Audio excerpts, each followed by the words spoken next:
Here's a fun fact. The woman Americans knew for decades as the French chef is actually a Californian. Julia Child was born Julia McWilliams in Pasadena. As a young woman, she had little interest in cooking, but she did have a powerful taste for adventure. When World War II broke out, Julia wanted to join the Women's Army Corps, but at 6'2", she was too tall. So she signed up with the Office of Strategic Services, the forerunner of the CIA. While stationed in Asia, Julia met Paul Child, another OSS officer who would become her husband soon after the war. Paul was a Francophile with a sophisticated palate, and he began to introduce her to the foods he loved. Julia's fate was sealed when Paul took a post with the State Department and the couple moved to Paris.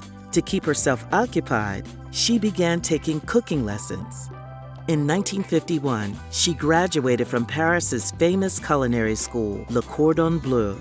Soon after, she met Simone Beck and Louisette Bertholle, two French women who wanted to write a comprehensive guide to French cuisine for Americans. Together, they published Mastering the Art of French Cooking, a work widely credited with reviving American interest in cooking. The book was a publishing sensation and launched Julia's phenomenal career as a cookbook author. Hello, I'm Julia Child. Welcome to The French Chef and the first show on our series on French cooking. But it wasn't only through books that she would make her mark on culinary culture. Julia's ebullient personality was made for television, and with The French Chef, her distinctive voice entered American homes for the first time. When you flip anything, you just have to have the courage of your convictions, particularly if it's sort of a loose mass like this. Well, that didn't go very well. See, when I flipped it, I didn't. The ease and naturalness of her presentation gave American home cooks the courage to experiment in the kitchen.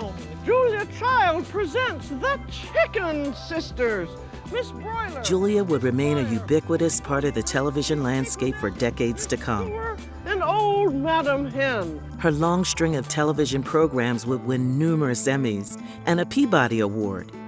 And Julia herself would be recognized with both the U.S. Medal of Freedom and the French Legion of Honor. Today, the Julia Child Foundation for Gastronomy and the Culinary Arts continues her legacy, encouraging people to cook, eat, and drink well.